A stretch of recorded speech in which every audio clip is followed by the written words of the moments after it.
দেখতেই পাচ্ছ আমি আজকের রান্না করব কি দিয়ে, আলু দিয়ে, বেগুন দিয়ে আর মাছ দিয়ে রান্না হবে।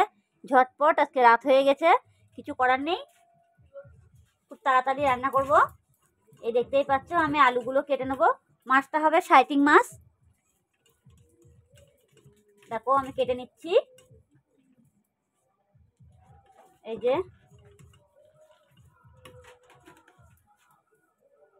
সাইটিং মাছ নিয়ে এসেছে, অবশ্য কেটেই নিয়ে এসেছি বাজার থেকে, কোনো প্রবলেম নেই।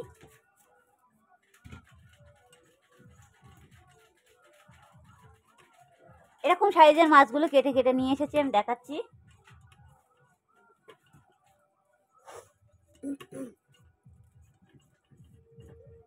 সাইটিং মাছ দিয়ে বেগুন দিয়ে রান্না করলে খুব টেস্টি হয়, খুব স্বাদ হয় মাছটা।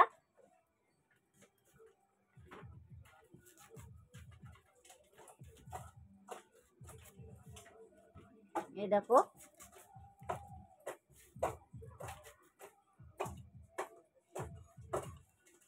চার পিস আলু দিয়েছি এটার ভিতরে, আর এই দুখানা বেগুন দেব।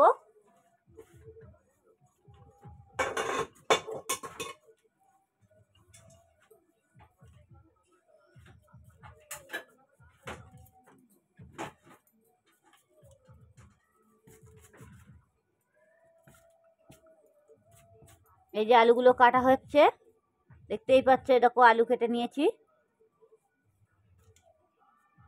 এই যে বেগুনটা ভালো আছে, আমি একটু বড় বড় করে কাটবো বেগুনগুলো, না হলে গলে যাবে। এরকম কত বড় বড় করে কেটে নিয়েছি।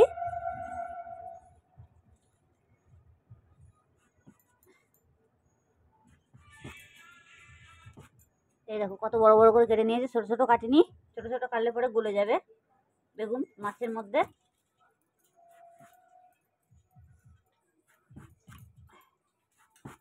এই যে আমার বেগুনটা খুব তাড়াতাড়ি কাটা হয়ে গেল।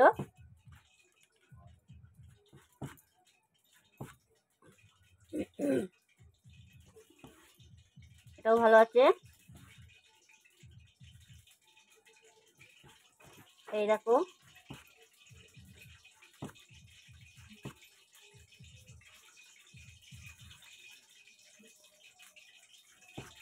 দেখতেই পাচ্ছ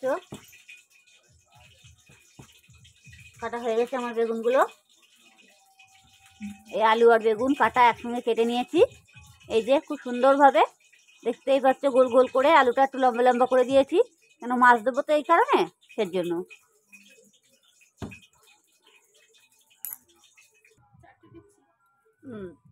এই পেঁয়াজটা কেটে নেব।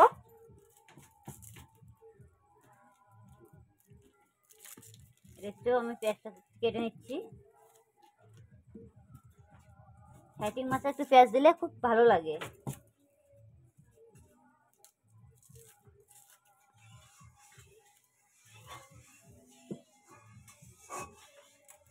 দুই তিন কোয়া রসুন দেব।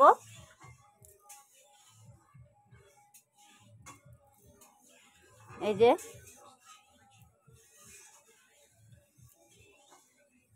আমি দুই তিন কোয়া রসুন দিয়ে দেব।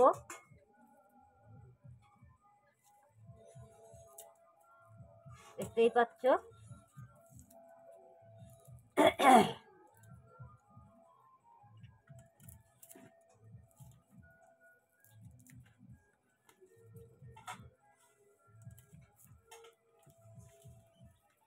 খুব সুন্দরভাবে রসুনগুলো একটু ছাড়িয়ে নেব।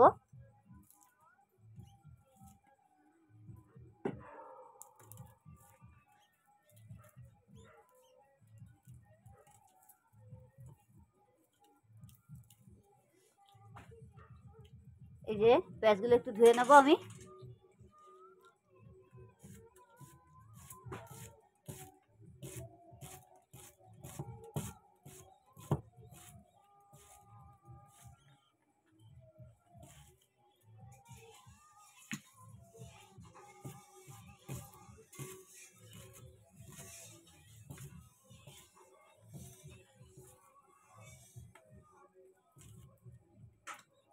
এই যে পেঁয়াজ কাটা হয়ে গেল, রসুনটাও কুচি করে নেব একবারে বটি দিয়ে।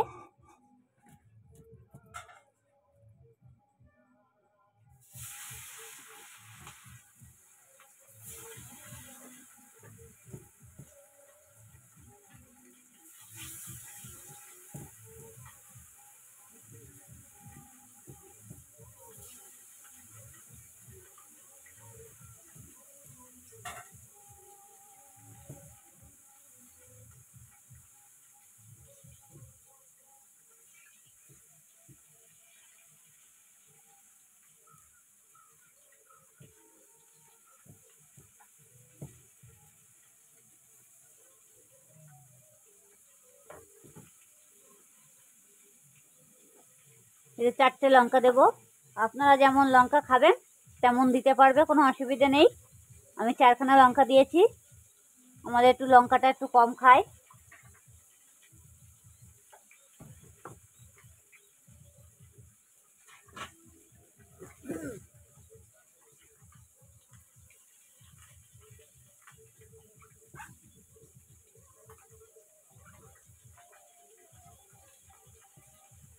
দেখছো আমার সব একগুলো একসাথে কেটে নিয়েছি, মশলাগুলো আমার কাটা কমপ্লিট হয়ে গেছে, দেখতেই পাচ্ছ। এই যে সবজি কাটা হয়ে গেছে, আর এই মাছের 2 পিস পেঁয়াজ, 2-3 ক রসুন আর 4খানা লঙ্কা এবার দিয়ে দিয়েছি। এবার চলো কিভাবে রান্না করব সেটা আপনাদেরকে দেখাবো।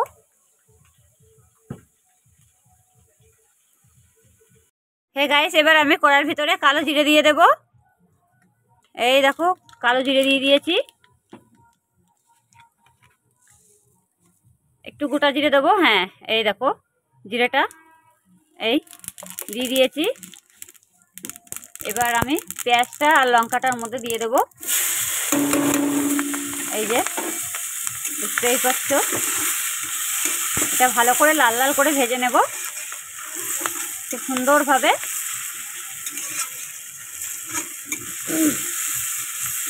খুব সুন্দর করে ভেজে নেবো এটা আমি, নিয়ে তারপরে সবজিগুলো দেব। এভাবে আপনারা চেষ্টা করুন, খুব সহজে পেরে যাবে, খুব সহজে একটা রান্না হয়ে যাবে হাতে, কোনো দেরি হবে না, কিচ্ছু না। এবার আমি নুন দিয়ে দেবো।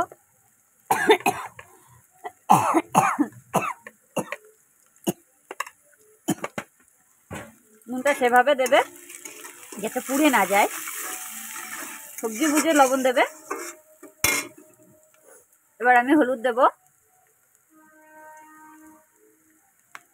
এই যে হলুদটা দিয়ে দিলাম।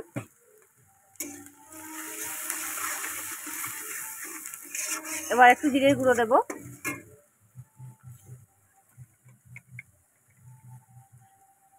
দেখতেই পাচ্ছ জিরের গুঁড়ো দিয়ে দিয়েছি। হালকা একটু লঙ্কার গুঁড়ো দেব, হালকা। এই যে আপনারা চাইলে দিতে পারো, না দিতেও পারো, কোনো অসুবিধা নেই। লঙ্কার গুঁড়োটা দিলে কি হবে, তরকারির কালারটা খুব সুন্দর হবে আর খেতেও স্বাদ হয়। খুব খুব সহজভাবে এই রান্নাটা আপনারা বাড়িতে বসে চেষ্টা করুন, খুব সহজে পেরে যাবে আর খেতেও খুবই স্বাদ, দেখতেই পাচ্ছ। এই দেখো আমি সবজি দিয়ে দিলাম। দেখো আমি আলুটা লম্বা লম্বা করে কেটে নিয়েছি আর বেগুনটা গোল গোল করে নিয়েছি। বেগুনটা একটু বড় বড় করে দিয়েছি যাতে মাছের সাথে দেবো, তাতে বেগুনটা নাহলে খুঁজে পাওয়া যাবে না, দেখতেই পাচ্ছ। এই দেখো,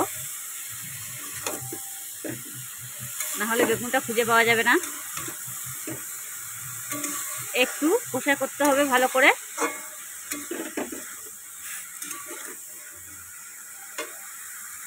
দেখতেই পাচ্ছ কত সুন্দর একটা রেসিপি তৈরি হয়ে গেল। এই দেখো মাছটা আমি কত সুন্দর করে ভেজে নিয়েছি, দেখেছো। এবার মাছটা আমি ঝোলে দেব, দেখাচ্ছি আমি, দেখতে থাকো। সেটাকে আমাকে সুন্দর করে একটু নাড়বো, দেখতে পাচ্ছি এটা একটু লাল লাল করে ভাজা করে নেব, কষা কষা করে নেব। দেখো নুনটা দিয়ে দিলে কি হয় বলো তো, তেলের উপরে লবণটা দিলে তাড়াতাড়ি এই বেগুনটা হয়ে যায়, সব মশলাগুলো ঢোকে আর একটু নরম ভাবটা চলে আসে। সব সবজিটাই একই রকম, তেলে মশলা দিলে পরে সব সবজির মধ্যে ঢুকে যায়। আর না সবজির ওপরে দিলে এক খাবলা এক জায়গায় বসে থাকবে, যার জন্য সবজিতে ঢোকে না, এক এক জায়গায় এক খাবলা খাবলা লেগে থাকবে। আর এমনি তেলে সবসময়ের জন্য মশলা দিয়ে দেবে, খুবই সুন্দর হয়, মানে তরকারিটা খুবই টেস্টি হয়, খুব সুন্দর একটা তরকারি হয়, খেতেও ভালো লাগে। আপনারা বাড়িতে বসে চেষ্টা করুন, অতি অবশ্যই পেরে যাবে। এবার দেখো আমার বেগুনটা পুরো সেজে গেছে আর ভাজাও হয়ে গেছে, দেখতেই পাচ্ছ কত সুন্দরভাবে বেগুনটা আলুর সাথে পুরো কষাই করা হয়ে গেল।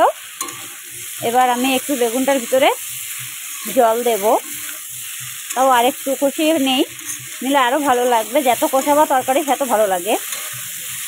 দেখতেই পাচ্ছ কত সুন্দর ভাজা হয়ে গেছে। বেগুন কিন্তু ঘেটেনি, এরকম গোটা গোটাই থাকবে বেগুন, এখনো ভ্যাকাশে থাকবে না। এই দেখো কত সুন্দর একটা ভাজা, দেখতেই পাচ্ছ।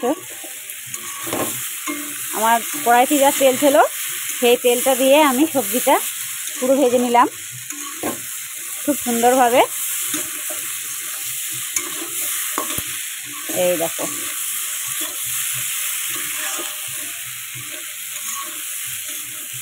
দেখো কত সুন্দর করে,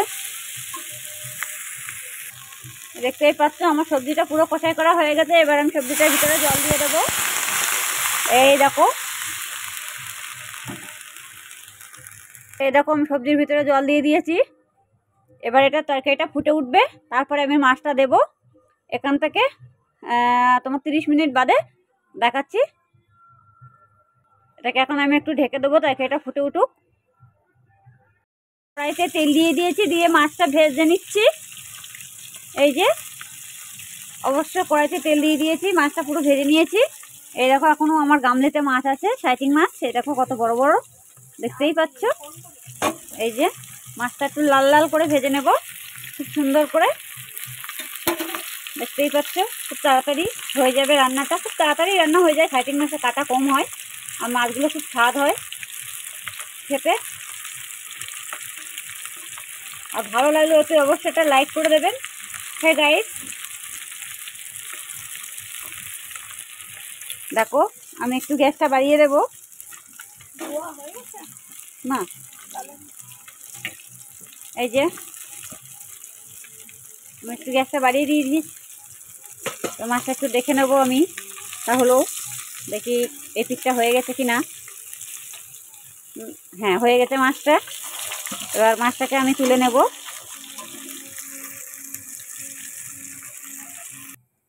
কড়াইতে তেলটা আমার একটু বেশি লাগে, দেখতেই পাচ্ছ, নাহলে মাছটা লেগে যাবে। আর সেই একটা, তারপরে আমার তেল না দিলে কড়াইয়ের মধ্যে মাছ ভাজা আমার ভালো হয় না। দেখো আমি মাছগুলো দিয়ে দিয়েছি। এই যে দেখতেই পাচ্ছ খুব সুন্দরভাবে ভেজে নেবো মাছগুলো। মাছগুলোকে একটু সাইজ করে দেবো। এই যে খুব সুন্দর করে মাছটা ভেজে নিচ্ছি। এটা হচ্ছে সাইটিং মাছ, আর কাটাও কম মাছে, একটাই কাটা মাছে, আর খেতেও ভালো লাগে। ছোটো বাচ্চারাও খেতেও খুব ভালোবাসে এই মাছগুলো, কাটাও বাঁধে না গালে, খুব সুন্দর মাছগুলো, এমনি টেস্টি হয়। আর বেগুন দিয়ে বেশি মজে, দেখতেই পাচ্ছ। খুব সুন্দর একটা রেসিপি। পুরোপুরি ভিডিওটা দেখবেন, টেনে টেনে দেখবেন না, তাহলে কিছুই বুঝতে পারবেন না।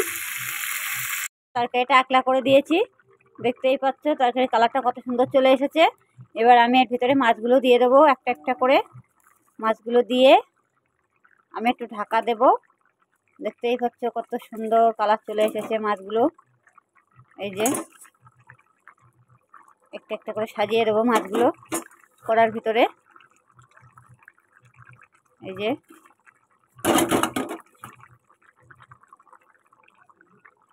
দেওয়া হয়ে গেছে মাছগুলো আমার, দেখেছো।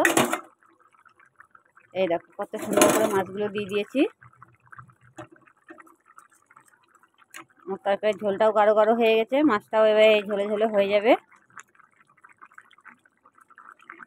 গ্যাসটা একটু লো আছে করে দেব আমি। এই দেখো একটু লো করে দিলাম, তরকারি ফুটটা একটু মানে মাছটার মধ্যে ঢুকবে। এবার এটাকে আমি একটু ঢেকে দেব খুব সুন্দর করে, একটু ফুটে যাবে। চলো আপনাদেরকে দেখাচ্ছি, খুব সুন্দর। এবার পুরো কমপ্লিট হয়ে গেছে, দেখতেই পাচ্ছ কত সুন্দর একটা কালার চলে এসেছে। এবার আমি গ্যাসটাকে পুরো বন্ধ করে দেব। তরকারিটা দেখতেই পাচ্ছ খুব সুন্দর একটা কালার চলে এসেছে, ঝোল টোল একটু একটু মাখা মাখা হয়ে গেল। এবার এটাকে আমি পুরো বন্ধ করে দেবো, আমার তরকারিটা কমপ্লিট হয়ে গেছে। গ্যাস বন্ধ করে দিলাম।